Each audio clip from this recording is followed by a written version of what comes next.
Which players must have big week 3 performances to make the 53-man roster? All that and more in this episode of the Locked On Cowboys podcast. You are Locked On Cowboys, your Locked daily Dallas Cowboys podcast. Part of the Locked On Podcast Network, your team every day. Locked on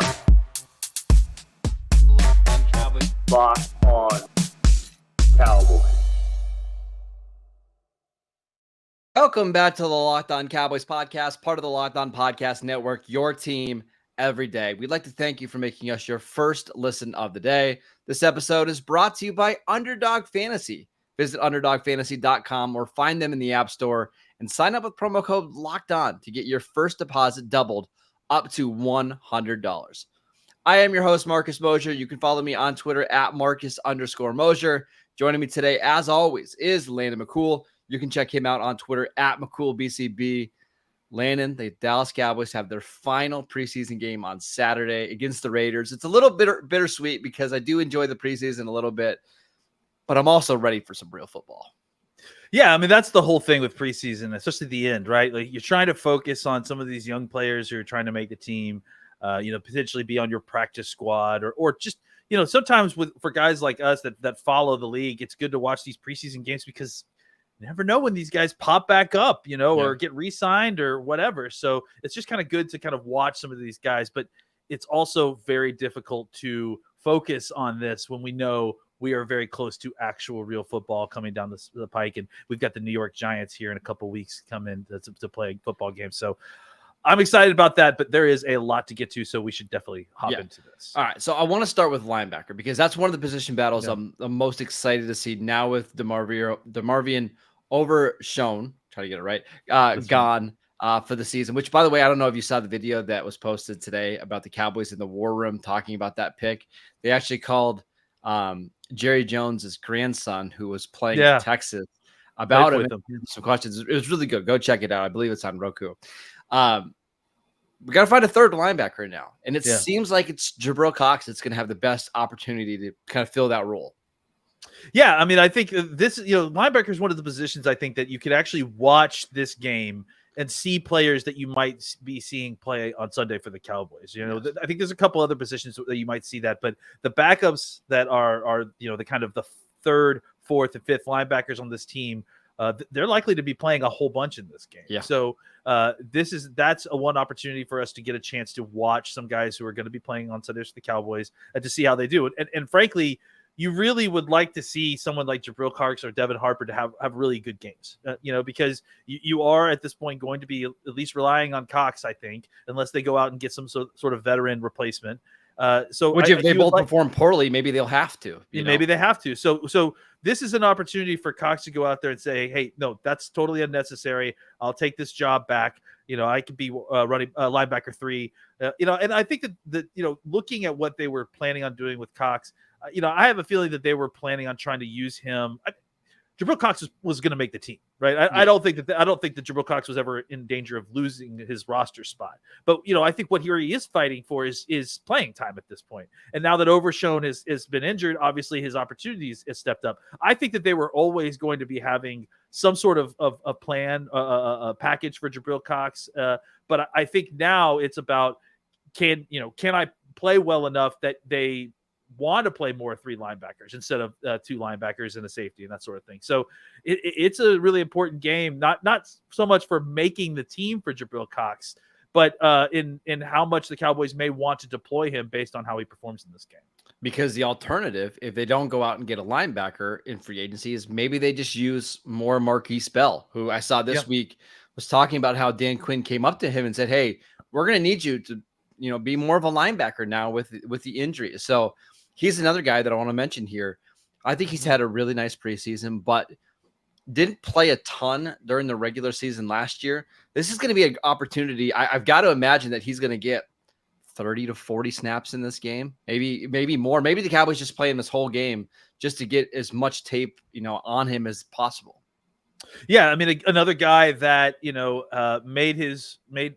up through the ranks on special teams, became a key special teams player last year. Obviously, the early injury to Dono kind of gave him the opportunity to run with the ones, and he's been taking that opportunity and run with it.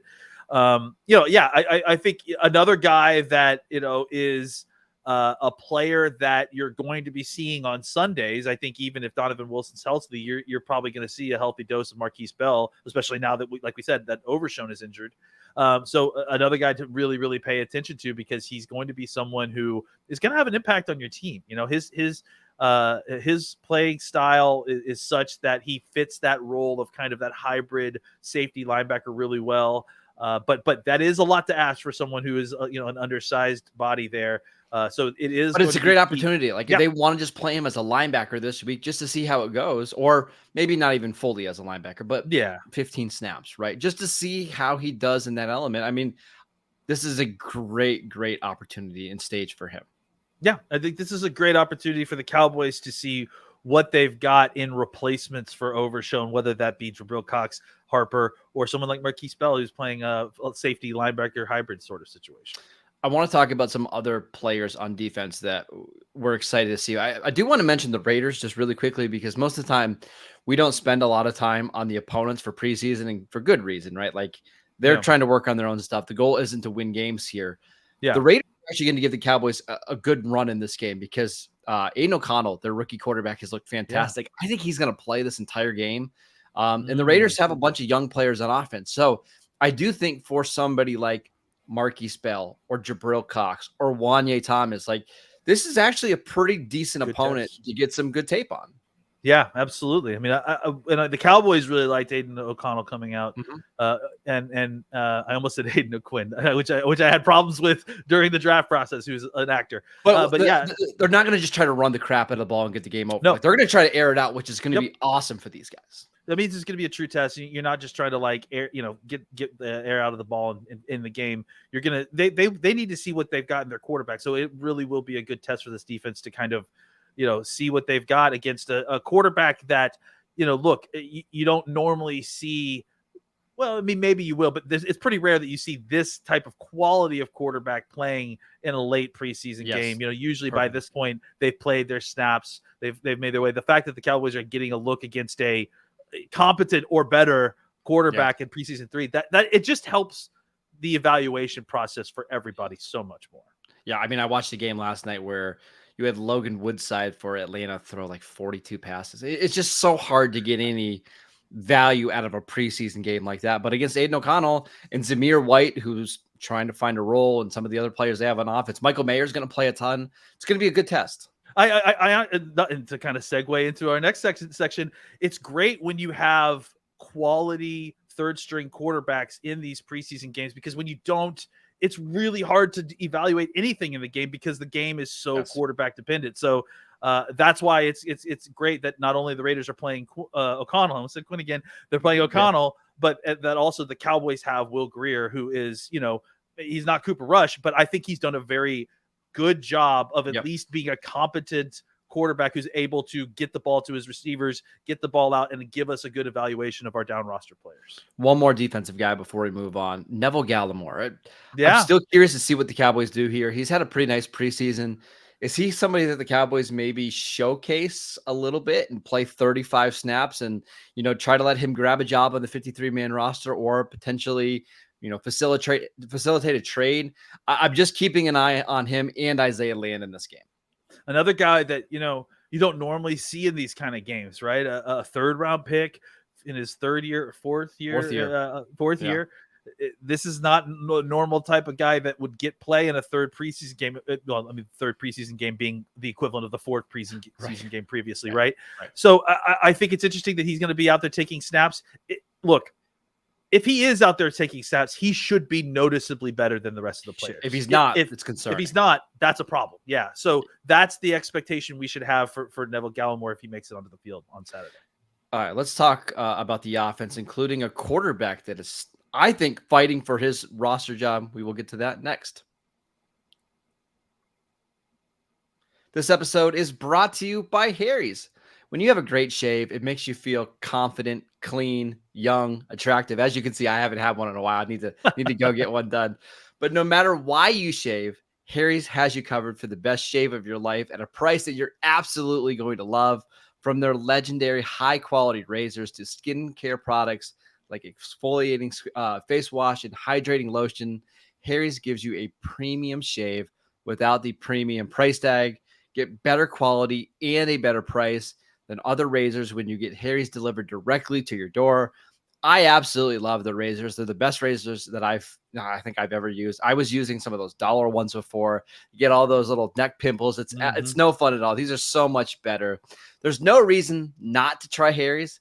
Harry's has the highest customer satisfaction in the shaving industry, and they're still offering a no-risk trial. If you don't like your shave, no worries. It's on them. No big deal.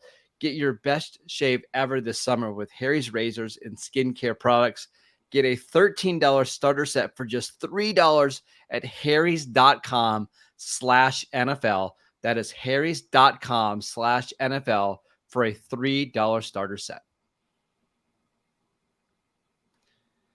Welcome back to the Locked On Cowboys podcast. Every dayers. We're going to be back early next week. We haven't quite decided if it's going to be Sunday or Monday, breaking down the preseason action against the Raiders. And then we've got a quick turnaround because the Cowboys have to get down to 53 players on Tuesday afternoon at 4 p.m. We're going to talk about who we think they're going to cut. We're going to have a show right after cut, so make sure you guys are downloading and tuning in for that. Landon, I want to talk about Will Grier, who it seems like in every one of these preseason games struggles out of the gate. And then he settles down a little bit. He gets some of the juices flowing and starts to look good. I just wonder, is he going to be able to make this 53-man roster, or are the Cowboys going to be looking to churn that quarterback spot this year? No, I think that he's, to my eyes, what I've seen in training camp, what I've seen in the preseason games, I think he's done enough to be considered for the 53-man roster. I mean, especially now that you've got the 46th man option, the third quarterback rule. It makes sense. It makes sense that he would make it. I think, look, as far as third string quarterbacks go, he's pretty good. I mean, I think there are definitely times, it's like he gets jittery early on, but really what I'm sick and tired of seeing with third string quarterbacks is just so plain and mayonnaised that they don't do anything in the game. And that's not Will Grier. Will Grier can make it happen. Check down, run. Yeah, it's just like playing it safe. It's like we're not seeing anything. You can't win in the NFL by checking down consistently every single. You have to be able to take shots. And Greer's not afraid to take shots, and so he's going to throw an interception on the goal line sometimes. But honestly,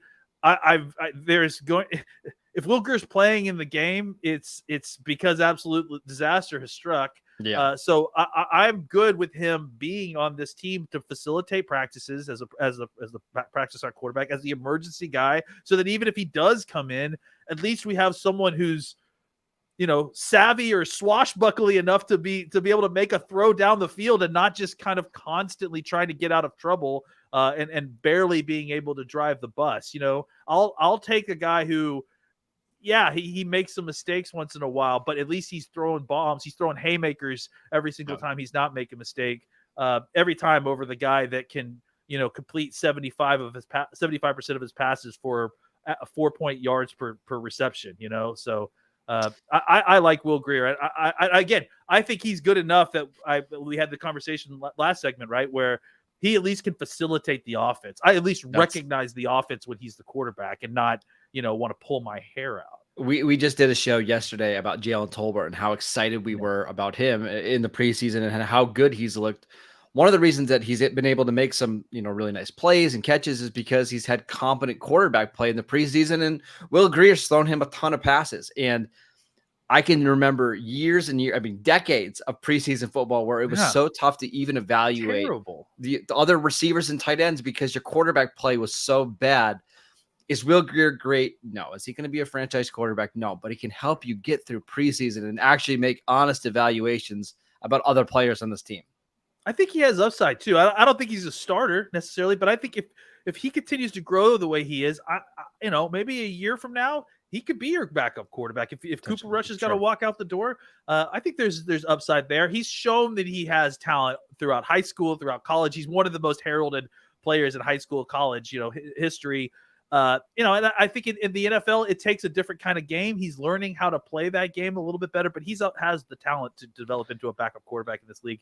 I would hold on to him for just a little bit longer. It also helps that he's been in the same system now for is this 3 years or 2.5? I guess he came in late in 2021, so 2.5 years. Fair, yeah. So I think you're starting to at least see some of the fruits of the patience here by the coaching staff.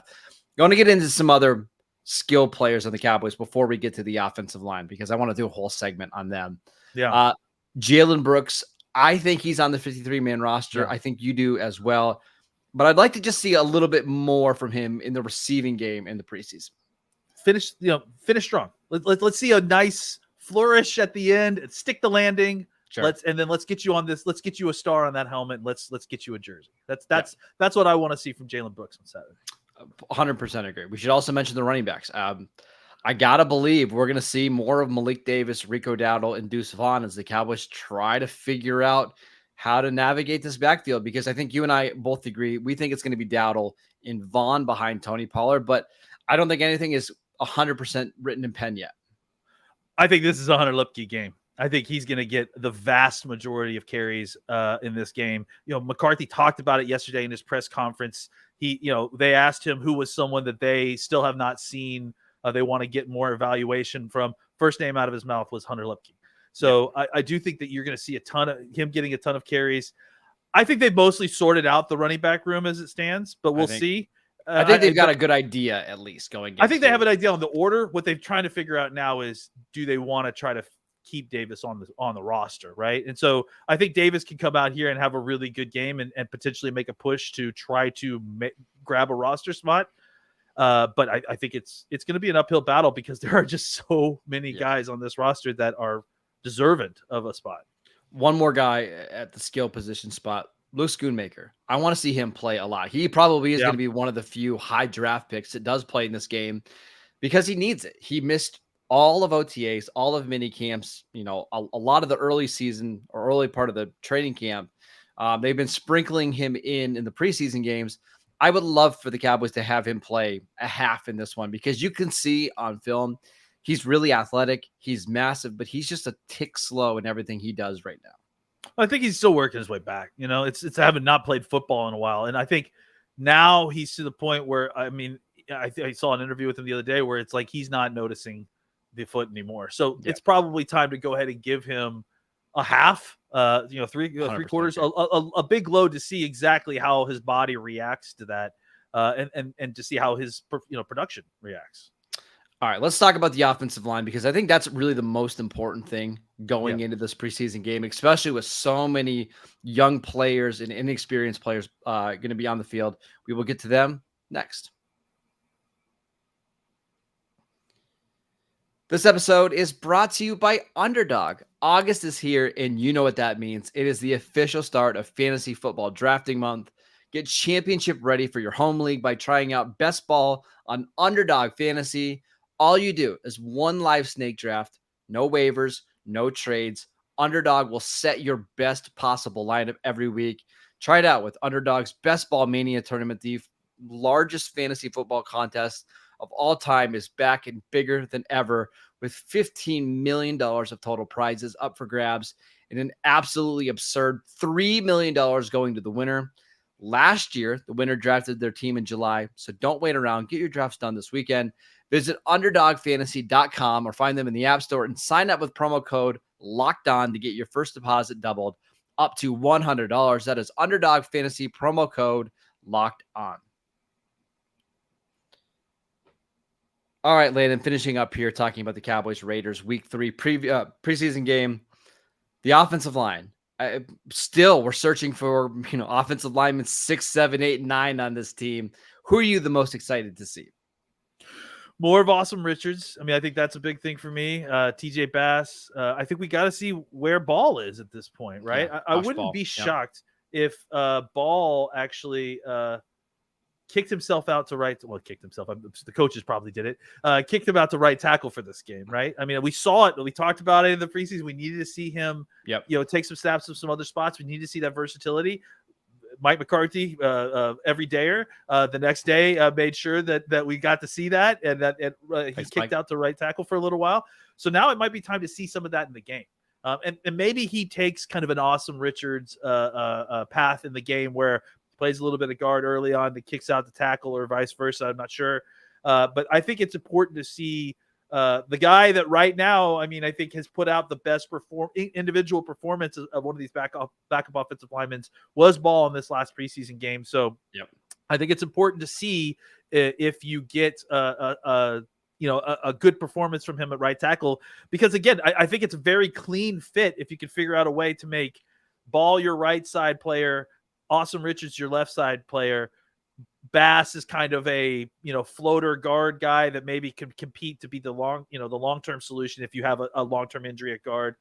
And then obviously you got to figure out an interior swing guy. So that's Probably where Farniak. you're gonna have to see Farniak and these guys kind of competing for that. So look, Hoffman's gonna be playing in this football game.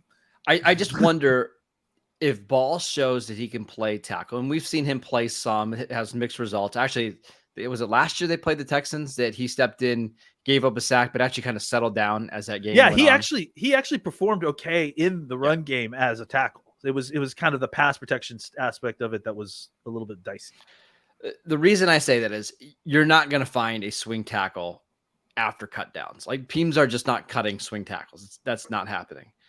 But you might be able to find a swing center guard guy. Like, those guys do come available every once in a while. So if Richard shows that he can be your left side, backup left tackle, Ball can be your backup right guard and right tackle, maybe you move on from Farniak and Bass and you pick somebody else up on waivers. Like, I could see that happening.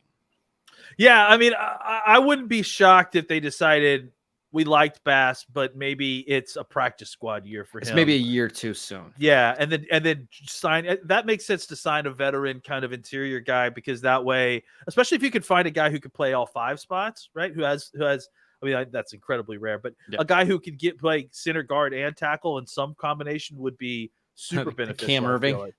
Yeah, I mean, is Cam Irving available? I'll take him. He might be.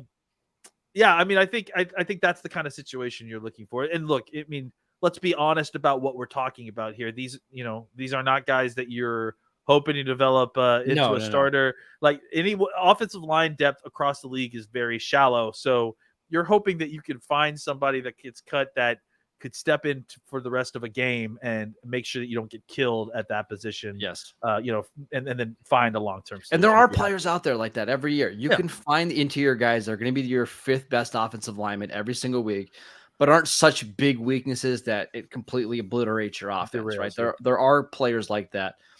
You mentioned Awesome Richards and Ball.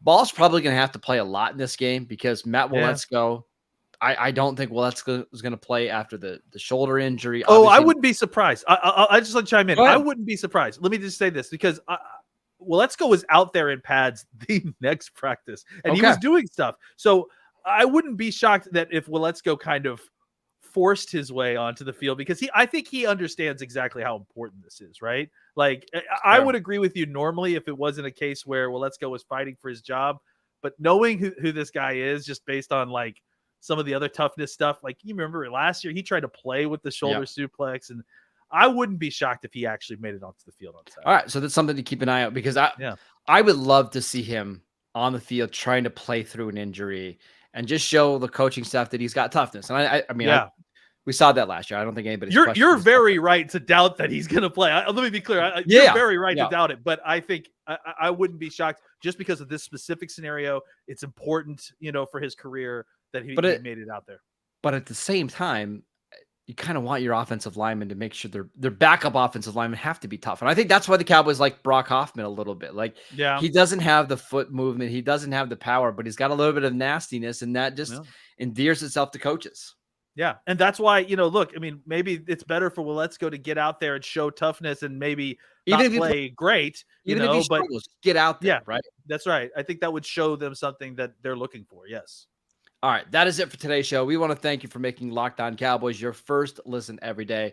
Again, everydayers, we'll be back early next week to break down this preseason game against the Raiders. And then we're full-blown cut-down stuff. We've got probably Monday night, we'll have an episode for you guys talking about who we think is going to be on the 53-man roster. Yeah. Tuesday night, we'll have an episode for you guys on who gets cut, what roster moves the Cowboys are making, any trades that pop up over the weekend. So make sure you are downloading and listening to the Locked On Cowboys podcast.